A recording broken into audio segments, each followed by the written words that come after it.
محمد نادر خاکسار لیک را لېږلی او پوښتنه کوي، وایي د ښځې لاسونه په لمانځه کښې ښکاره کېدل څه ډول دي؟ ستر یې واجب دی او که نه؟ حضراتو دغه درې اندامونه تاسو به شاهد شروط صلات مبارک خو ویلي د اقل درجه چې وایي د ښځې دپاره د زنانې دپاره ټول بدن عورت دي الا وجهها وکفیها وقدمیها.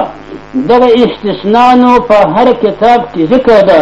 معنا دا چې د ښځې ټول بدن عورت دی، مستور دی، نه به ښکاره کوي، اما مخ د دې عورت نه دی او دا خپړې عورت نه دی او قدمین تر بجلکو لاندې دغه حصه دا عورت نه بلل کېږي. هغه فقه اسلامي الفقه الاسلامي وادلته هغه اته جلد کتاب او دا غرنګه دغه تفسیرات احمدیه چې هغه 1500 آیاتونه پر مذهب د امام صاحب رحمت الله علیه چې د تفسیر کړي دي دغه کتابو کې راوړي. وای دا مخ د ښځې یا خپړې چې عورت نه دی، وای دا په داخل د صلات کې، یعنې چې پر لمانځه ولاړي کې مخ ټوله ښکاره وي، غوږونه نه، هغه لمونځ نه دی فاسد. خپړې یې ښکاره سي، هغه لمونځ نه دی فاسد، او قدمین یې ښکاره وي په لمانځه کې، هغه لمونځ نه دی فاسد.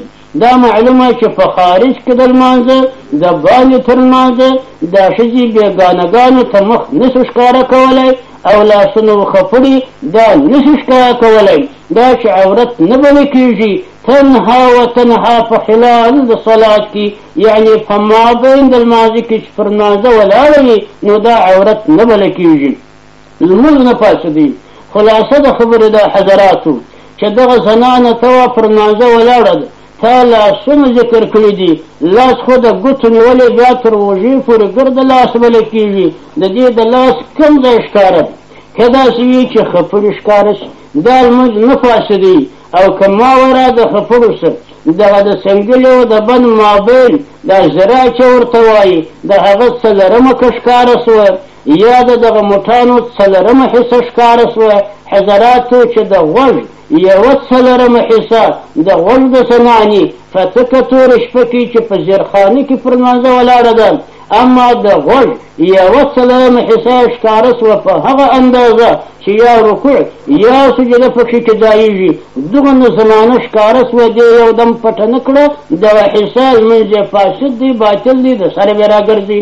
نو خپړې په لمانځه کې معاف که ښکاره سوي لمونځ یې صحیح دی. والسلام.